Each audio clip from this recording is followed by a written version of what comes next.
محمد ہے بے مثال، پیدا ہوا نہ ہوگا کوئی دوسرا۔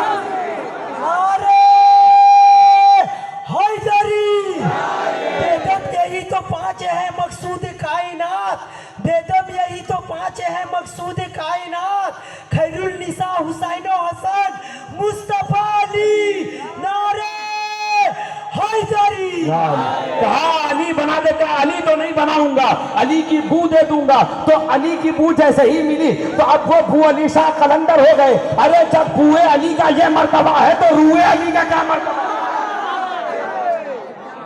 جب بوئے علی کا یہ کمال ہے تو روئے علی کا کیا کمال ہوگا؟ اچھا، زندگی بھر عبادت میں گزر جاتی ہے، مگر کسی عابد سے پوچھو کیا تمہارے عبادت کی تکمیل ہو گئی؟ وہ کہتا نہیں، ابھی بھی ہم ادھورے ہیں۔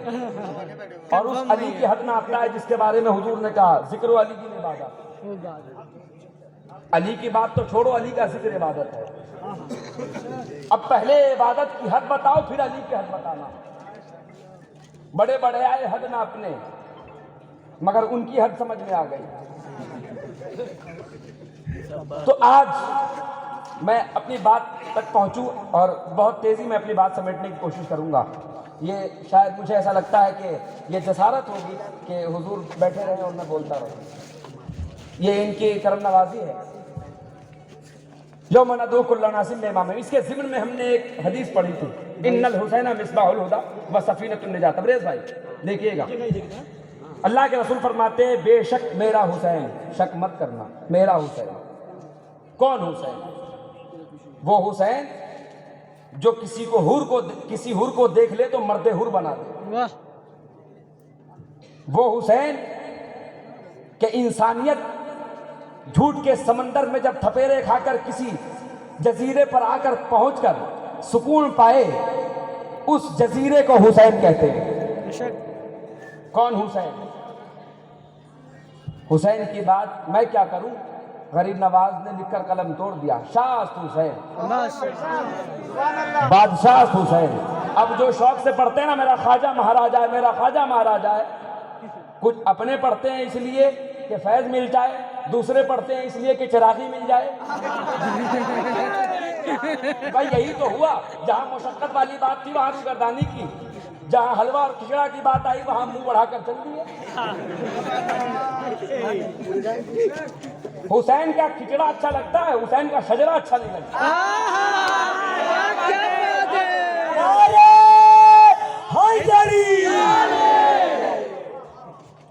حسین کا کھچڑا اچھا لگتا ہے، جس میں کھانے کو مل گیا، مزہ مل گیا، وہ سب ہمارا ہے۔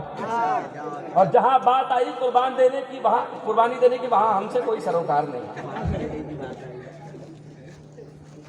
تو میں یہ کہہ رہا تھا حسینیت کیا ہے، حسین کیا ہے؟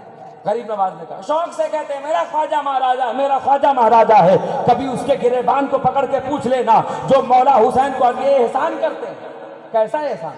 ایک تو سال بھر، ایک صاحب ہم سے کہہ رہے تھے کچھ دنوں پہلے بہار کی سرزمین پر کہ آپ کی تقریر میں دیکھتا ہوں کہ اہل بیت کا ذکر زیادہ کرتے ہیں، صحابہ کا ذکر نہیں کرتے ہیں، آپ کس فرقے سے؟ ہم نے کہا یہی سوال پلٹ کر اگر میں کر دوں کہ سال بھر آپ صحابہ کرتے ہیں، اہل بیت کا نام بس 9 اور 10 محرم کو لیتے ہیں، آپ کس فرقے سے؟ کیا بات ہے، کیا بات ہے۔ نبی نے اہل بیت پر صحابہ کی مودت فرض نہیں کی تھی، صحابہ پر اہل بیت کی مودت فرض کی تھی۔ حق ہے، حق ہے، مودت فرض کی تھی۔ تو میں یہ کہہ رہا تھا مولا حسین بہت احسان کرتے، کیا کرتے پتہ ہے؟ ایک تو پہلا محرم سے لے کر 10 محرم تک تعزیہ حرام، یہ حرام وہ حرام، 9 اور 10 جو 2 تاریخیں ملتی ہیں انہیں، اس میں بھی بہت زیادہ محنت کرتے ہیں۔ تو مدینے سے کربلا پہنچاتے ہیں اور کرم بالائے کرم یہ کر دیتے ہیں کہ کربلا سے واپس مدینہ لے جاتے ہیں، وہاں ان کی دنیا ختم ہو جاتی ہے۔ مگر ان کی دنیا جہاں ختم ہوتی ہے وہیں سے دین شروع ہوتا ہے۔ بس وہی، اور پورے 8 دن تک ادھر ادھر کی باتیں کرتے رہتے ہیں۔ ان سے پوچھئے کہ حسین کا بچپنا کہاں ہے، ان سے پوچھئے کہ حسین کی جوانی کہاں ہے۔ کون حسین؟ بہت لوگ دعویٰ کرتے ہیں نا کہ ہم وارث رسول ہیں۔ سنو، مسندوں پر بیٹھ کر فتویٰ بازی کرنے کا نام وراثت نہیں ہے۔ وراثت تو وہ ہوتی ہے جو ورثے کے قائم مقام ہو، اسے وراثت کہتے ہیں۔ اور وراثت جو نبھائی ہے مولا حسین نے، حسین و منی سمجھ میں آ جائے گا۔ میرے نبی جب دنیا میں تشریف لائے، آپ نے دیکھا رب حبلی امتی کہتے ہوئے آئے۔ مولا حسین کی جب ظہور ہوا، ولادت اس لیے کہہ رہا ہوں کہ بہت سے لوگ نہیں سمجھتے ہیں، ان کو سمجھانے کے لیے کہہ رہا ہوں۔ صاحب روضۃ الشہداء اپنی کتاب میں لکھتے ہیں کہ جب پورا آرام سے آ رہا ہے۔ ایک فطروس تھا عرش کے کنارے پر، آپ جانتے ہیں، واقعہ بتانا مقصود نہیں ہے، نقطہ نکالنا مقصود ہے، میرا اس لیے کہ انٹرنل آج فون میں ہو حضرت گیا، کو ہدیہ پیش کروں گا اور حضرت یہ آپ پر نچھاور کریں گے۔ ہاں ٹھیک ہے، مل جائے گا۔ کیا ہوا آپ نے دیکھا، عرش پر ایک فرشتہ رہتا تھا جسے لوگ فطروس کہتے تھے۔ اب فطروس ایک اور بات یاد آ گئی، یہ بات بھی ضمناً یاد آئی ہے، آدم کی توبہ قبول نہیں ہو رہی تھی، جب دیکھا 5 انوار کو اور اس کے وسیلے سے دعا کی، دعا قبول ہو گئی۔ اب آدم کی اولادوں کو یہ سبق دے دینا کہ پنجتن کے بغیر تو تمہارے باپ کی دعا مکمل نہیں ہوتی، تمہاری دعا کیسے قبول ہوگی؟ تو فطروس عرش کے کنارے پر پڑا تھا، جبریل چلے، شہزادے حسین کا ظہور ہونے والا ہے۔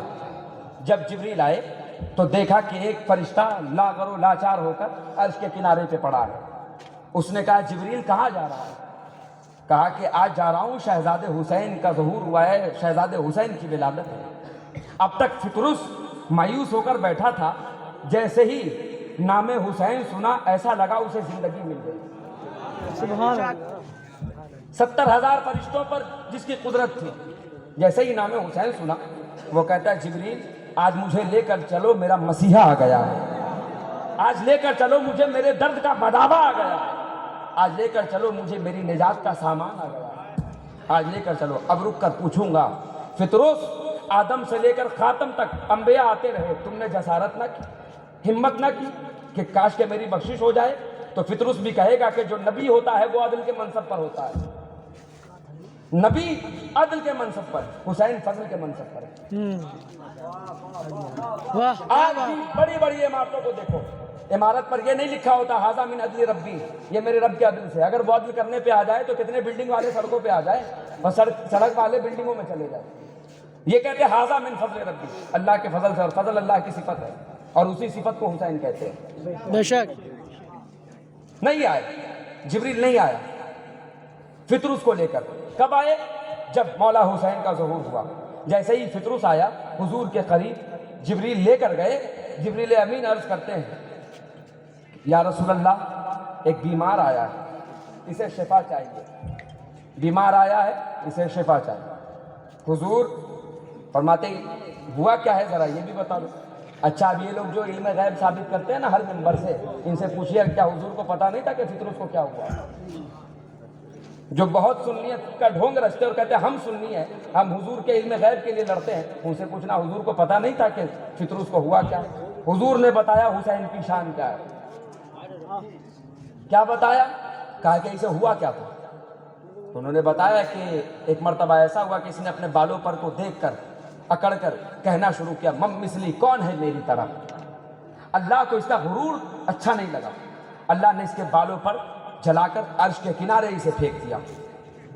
تو کہا اب کیوں آیا ہے؟ کہا آیا اس لیے ہے کہ اس کا عقیدہ ہے کہ شہزادے کے صدقے اسے نجات مل جائے گی۔